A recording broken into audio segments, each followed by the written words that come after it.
Roma have sacked head coach Jose Mourinho after 3 years in charge with the club, ninth in Serie A. He guided Roma to their first trophy in 14 years when they lifted the Europa Conference League in 2022, and they lost the Europa League final on penalties to Sevilla last season. Now, in a brief statement, the club's owners, Dan and Ryan Friedkin, said this: "We will always have great memories of his tenure at Roma, but we believe that an immediate change is in the best interests of the club.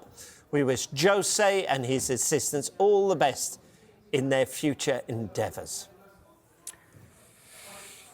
OK, so that is the news. Mark, when did we find out, and when did Jose find out that he had been sacked? This morning.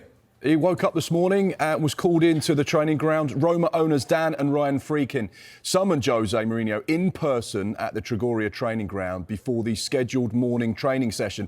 Sky Italy understands that this was not a sudden decision. The owners told Mourinho about their decision, which was thought out and took into consideration the way the whole season had been going, and particularly the last month. The club's ownership believed that this is the right time to change direction, and Roma's training session this morning has been cancelled. The form doesn't make for good reading for a side hoping to get into the Champions League. 1 win in 5 in all competitions, beaten by Lazio last week in the Coppa Italia as well. You can see won just 13 out of 28 games there.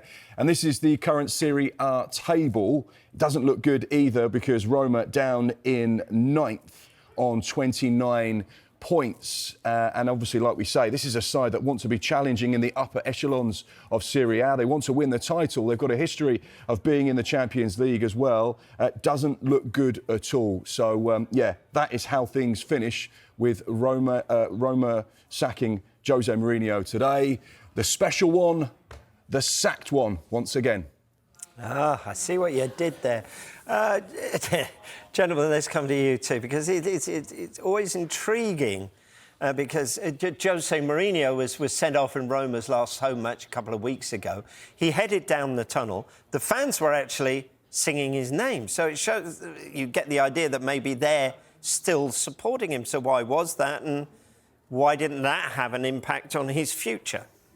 I think he's always had this kind of magnetism about him in Roma. I think they took to him very quickly. I think Jose Mourinho, you know, his kind of character in general, I think suits that Roma job. And I think he just always had a good relationship with the fans in that sense. He was always a big fighter on the pitch. You know, I think the memories as well of that first season, that Conference League win, getting to a European final last year as well, I think, you know, that did serve him in good stead. And to be fair, I think, you know, Roma are still only 5 points off the Champions League spots, which I think most fans probably see as the realistic ambition rather than a title, given just how strong a side like Inter Milan is at this moment in time.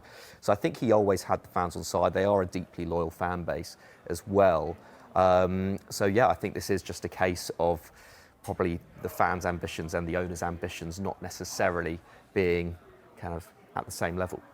Yeah, I guess people remember Roma's standout signing, weren't they, in the summer, being Romelu Lukaku. He signed Dybala on a free last year as well. But was he backed enough in the transfer market at Roma to really compete at those lofty heights of even a Champions League spot? Well, he was backed very heavily in the first summer of his arrival. They spent close to 100 million on transfers that summer. Post-pandemic as well, that was a really big layout for the club, for the new owners. The following years were more difficult for them in terms of spending. Obviously, that limited what they could do in order to comply with FFP, so they had to be creative. But they still managed to attract some top players, as you've mentioned. Lukaku, Dybala came in as well. I mean, these are players who the club probably wouldn't have been able to attract without Jose Mourinho there. So, you know, in many ways, it was a good marriage in that sense. You know, and certainly, as we've mentioned, Jose Mourinho did have the love of the fans on his side as well. I mean, I think when he looks back on it, he will point to the lack of spending in those last two summer transfer windows, you know, on the back of that first summer. But over the course of his time there, I think he was back quite well, and the squad was pretty strong, albeit perhaps not as strong as he would have liked. You know, that to have signed players of Lukaku and Dybala's stature and some of the others they were able to bring in was quite good going given the circumstances. And obviously he brought them fantastic moments. I don't think you can overstate the significance of winning that Europa Conference League. You know, Roma's first European trophy in 61 years, their first trophy in 14 years. It was an immense achievement for the fans. And then to follow that up with a Europa League final as well, you know, this is significant stuff. You know, obviously the Serie A form was not at the same level, and that was a frustration. But I think he was able to achieve good things, but ultimately it's that league form that has cost him.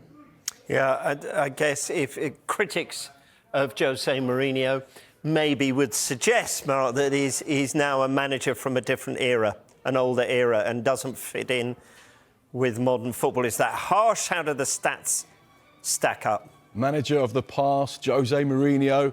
Put some respect on his name. 3 Premier League titles. Remember that press conference. But the magic, maybe, has it worn off? His win percentages are on the decline. In his days at Porto, Chelsea, Inter Milan and Real Madrid, his win percentage never dropped below 60%. And was as high as 72%, you can see there, at Real Madrid. But look how it drops from the start of his second spell at Stamford Bridge. 59% down to 58%. At Manchester United, 51%. We know that Tottenham, it didn't look great either, 51% there. And Roma, 49% in his most recent job. And you can see the titles there. Now he's got a very special silverware cabinet, hasn't he, in his home in London. From 2002 to 2015, 8 league titles, 7 domestic cups, 2 Champions League titles, UEFA Cup, Europa League as well, and of course you can see Conference League, which came at Roma. But it's the league titles, as the boys were suggesting there. Between 2016 and now, no league titles, just 1 domestic cup. Hasn't won the Champions League. We know he's had a little bit of success in the Europa Conference League there as well with Roma. So you can see the decline, some might say decline for Jose Mourinho, but the magic certainly doesn't feel like it's there. He still has the aura, he can still attract the big names. He's still box office, isn't he? When he walks into those press conference rooms, and any single interview you do and any game you're at, you have to watch the touchline when Jose Mourinho is down there, because he gives you everything and more. But where will his next job be, Rob? Going to be fascinating to see what happens. Yeah, I would watch this space, I would think, is the answer to that one. It's understood the other half of the equation is that De Rossi is tipped to come in there, Roma's former captain, until the end of the season. So what next for Jose? Could we see a Premier League club being tempted by him, or does his time at Tottenham sound a toll for his Premier League ambitions? Potentially, although this sacking maybe comes at slightly a good time for him. I don't see him coming to the Premier League this season, and even then there's no guarantee. But, you know, Newcastle have big ambitions and are not in the best of form at the moment. I personally back Eddie Howe to turn that form around, given his record at the club since he came in 2 seasons ago.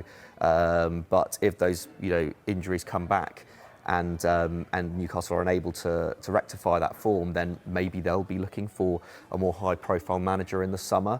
Chelsea, Pochettino, yes. Has picked up some form of late, but it hasn't been an easy season. Has had to deal with a lot of turnover at that club, a squad full of players who have barely played with each other before this campaign. I've spoken to some Chelsea fans who would like Mourinho to come back to the club. I personally wouldn't be of that thinking. So there are some options there, but as we've alluded to, Mourinho, his results have declined in recent years, and you look at that Spurs job that he did. It did have its moments, but ultimately it was a failure. Manchester United, he won those 2 trophies in his first year, but ultimately a failure his last time at Chelsea as well. I do feel like time is running out for Mourinho to stage a Premier League return.